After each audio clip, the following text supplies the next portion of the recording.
Okay, we have to talk. Angazi, guys, I didn't realize. I really, I think maybe I took it for granted because social media, because 2019. But this is a thing, and let's talk through it together. Let's see what we can do. I don't know. I don't have all the answers either. I mean, this blindsided me, so work with me. Let's see what's possible, right? Let's get into this.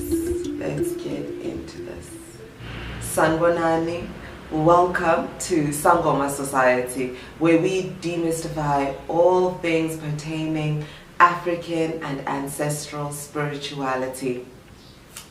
Mina UMakhosi Nomabutho emsamo, nginguhani wakaMakwakwa kubazali bami, and I'm Honey Tell a Story on all social media platforms. And today, today I want to talk about why we experience shame about practicing our ancestral practices, why we experience shame about practicing African spirituality in this day and age. Why is this still a thing? Why are we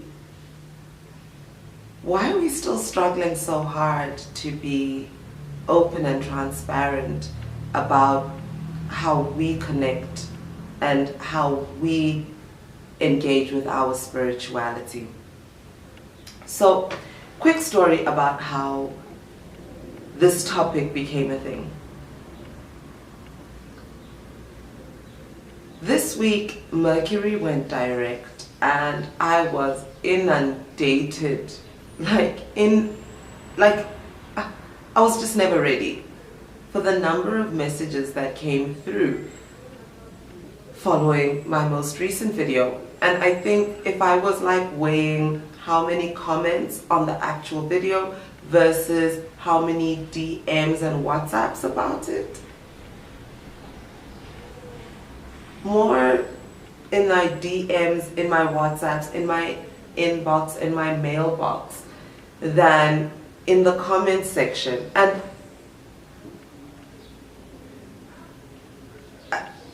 at first, I really didn't understand what was going on with me, because I got these messages, so many, and I was almost frozen. I think it was just overwhelmed. Yes, I do get response after videos and all of that, but this was a bit different, and I just pegged it down to okay, Mercury went direct, people are, feeling able to say what they want to say. But what I didn't anticipate was that most of these people were just affirming me, affirming what I do on this channel, how I use the different mediums that I engage with. And I was really surprised about why not just pop that into the comment section. YouTube has space for that, where other people can see what you're saying and also engage with what you're saying. And then there were questions related to the video. Questions that are not crazy, they're not weird, they're not taboo, but they were in my DMs, in my, direct messages on different social media.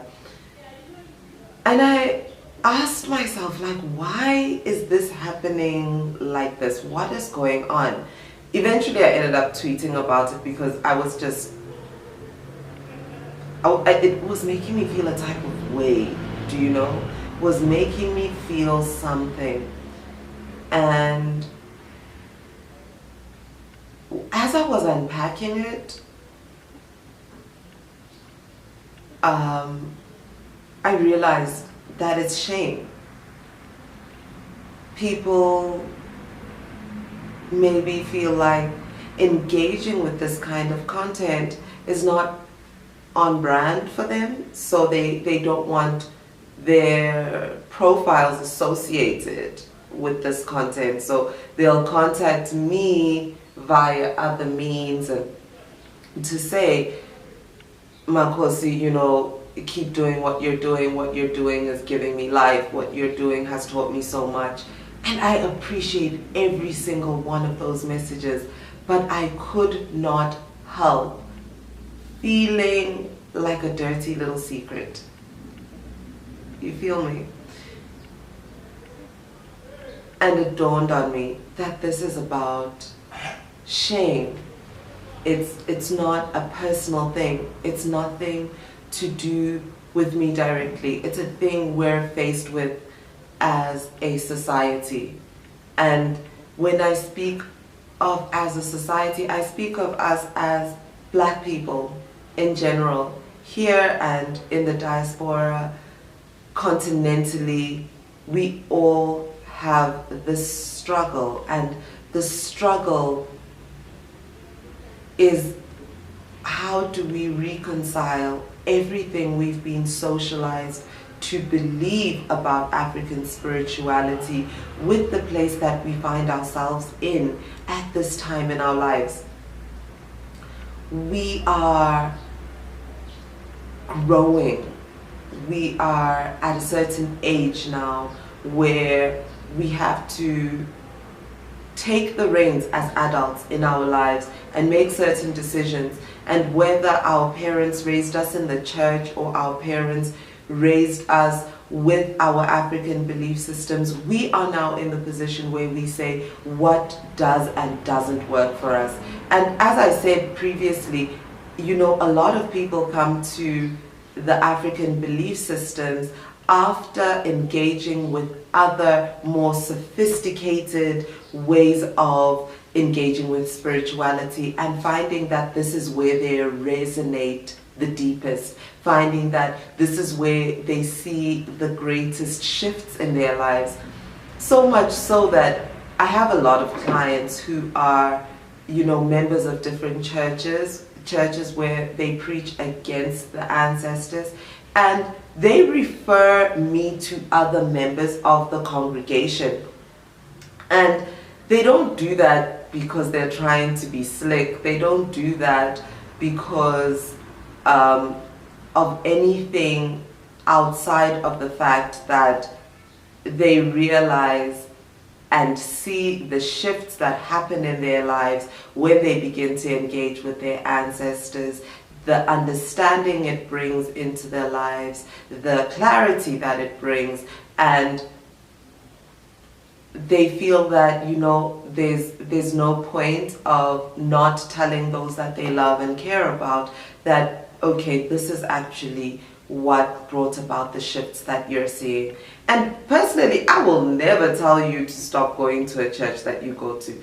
The pastor can preach anything they want to preach against Sangoma, Nezinyanga, but I think for the most part, most of us singabathandazeli on one side, siphinde sibe izinyanga, sibe izangoma. So ubuprofiti buthanda ukuhambelana nobungoma. So this thing is not for us disparate. You know, many people who come to the path of being healers have gone through so many paths of spirituality, Buddhism, Hinduism, Christianity, Islam.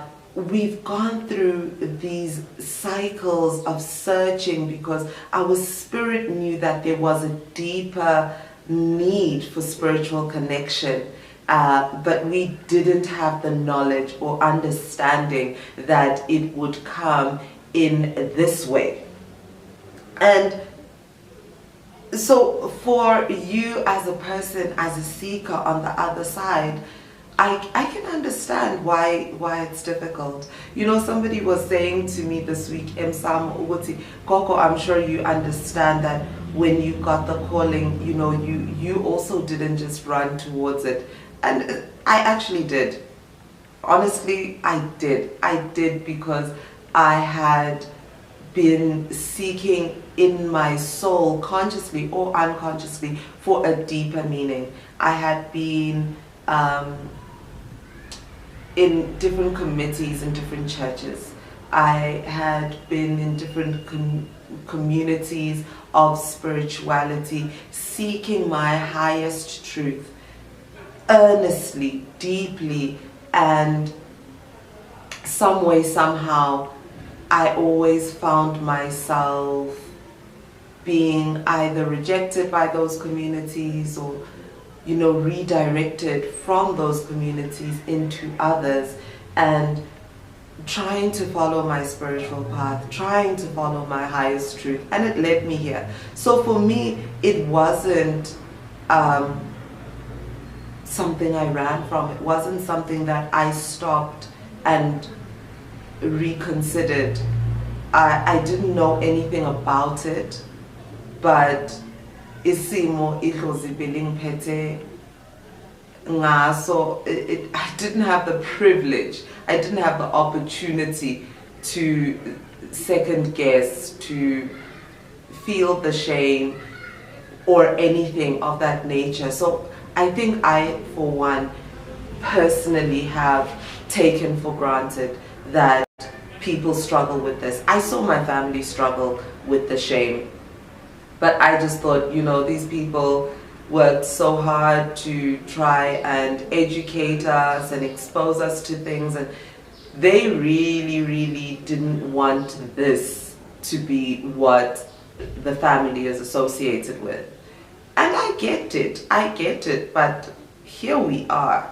This calling is here, it's in the bloodline, it's been there, they've known. There's nothing I could have done to avoid it, you know. And it's the same for many of you. There are things in your families, in your bloodlines that need to be addressed, and it can only be done ancestrally. And there is nothing you can do to avoid that. But how do we do this without feeling shame? There are so many healers using these mediums of communication that we have today, social media, new media, to engage with the topics of spirituality. And we each teach in different ways, we each share in different ways. And for me, the way that I've been guided is about demystifying. Because in demystifying, we can truly get to the part where we can see our practices for what they are, beyond the propaganda that we've been given and fed. Because there's a lot of propaganda.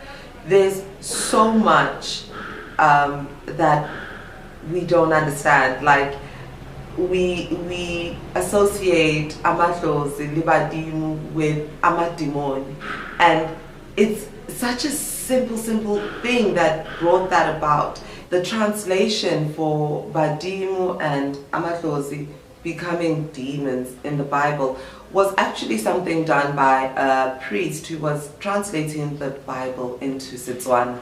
He found that his parish wasn't flourishing as he thought it would, and people were coming to church, sure enough, but were still carrying on with their ancestral practices because that's what worked for them. So when he translated the Bible, he decided to take this verse and make it into something that it was not, so that people would immediately find shame in their practices and begin to depend on him for the guidance that they found from their healers. And so it began. I mean, the colonial project was an extensive one. We're looking at over 400 years of social engineering. It's not something that we're going to solve in 4 months of YouTube videos. But how do we move forward with clearing the shame that we feel? I think the first part should be admitting that we feel shame. Many of us don't want to admit that part. Can we just get to that part and say, you know what, I am embarrassed, I am ashamed, and I want to know why. I want to know why I feel ashamed, I want to know where it comes from, and I want to deal with it in whatever way I can. I want to confront this in whatever way I can. Because if we can't admit that to ourselves, if we can't confront that for ourselves, then we can't actually get to the part of healing from it, of moving on from it, and of engaging with our spirituality in a way that grows us. Your ancestors are not a dirty little secret. Your ancestors are the reason for you being here. Had they not been, had your bloodline not been preserved generation after generation, you wouldn't be alive today. Your spirit, your essence comes from umninimandla, umdali wezizwe zonke, inkosi yamakhosi, uNkulunkulu. Kodwa abakini, badimu, baholo, amadlozi, izinyanya zakini, those are the preservers of your bloodline. Those are your ancestors, your predecessors who have brought you here. There is nothing wrong with engaging with them. Other races have their means. They have the shrine that you see in every home, every shop in Vietnam, India, most of Southeast Asia. You have family crests and seats and castles and all sorts in Europe. They have temples in all different parts of the world. Why is it wrong for you to have a sacred space to engage with your ancestors? Even if that sacred space is just a corner of your heart. Truly, think about it. Think about it. Everybody else, every other culture is free to engage with their ancestors, but we as Africans are not. Ours are inherently dirty, filthy, demonic. Why? Why is that? Investigate the colonial project and its effects on African spirituality. Start doing that work even beyond YouTube. Look into it, read up on it. I don't know what we have to do, you know? I don't know what we have to do, but we've got to do something. We've got to start somewhere. I don't have all the answers. This for me is a medium where I was guided to do this, and I have been told that this is a community. It's a space where there's open engagement. So when things happen behind closed doors and DMs and WhatsApps, I don't know how that grows the community, you know? So I've been thinking, because when I'm fielding engagement on all these different platforms in private messages, when I've put booking links below the videos, when I've given openly my email address in different places,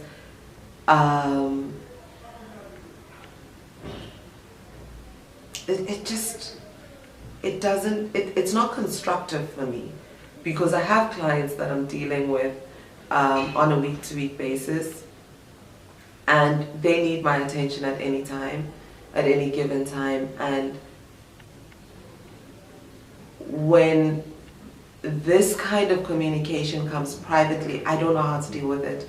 I have time, allotted time, that I spend in this comment section, answering every single comment, interacting with every single one of you, because every single one of you matters to me. And this channel is still small enough that we can do that. Do you know? It's still manageable that we can do that. But if you're not feeling safe to engage here, what's a better way to do it?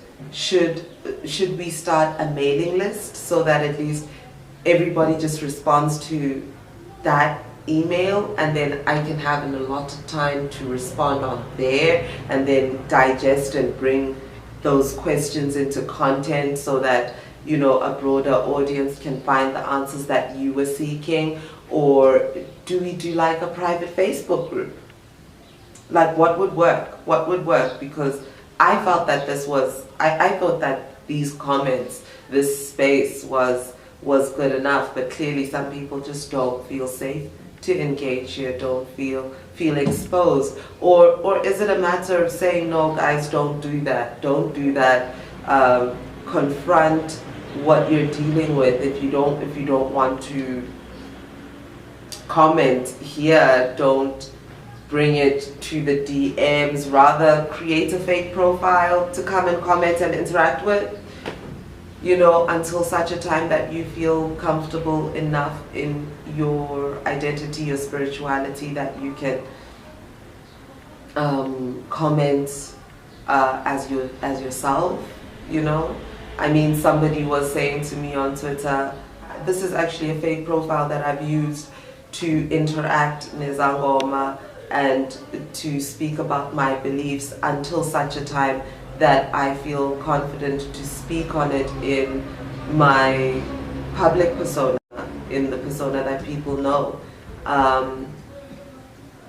So is that what I'm supposed to tell people to do? What's the most constructive way forward? Because we have to get to a point where we understand that being divorced from our spirituality came through systemic imperialist engagement with our communities. It's not by chance, it's not personal, it's not an individual experience. And there's no shame in not knowing, there's no shame in being curious, there's nothing wrong. We're on this journey together. Pop your comments and suggestions down in the comments section. Let's have this conversation. Let's see where this thing can go. If this is your first time on this channel and you haven't subscribed yet, please hit the subscribe button, hit the bell for notifications. This is Sangoma Society. We're here to demystify all things pertaining African ancestral practices and spirituality. Mina UMakhosi Nomabutho Emsamo. I'm Honey Tell a Story on all social media. Thank you for joining the journey. Makhosi.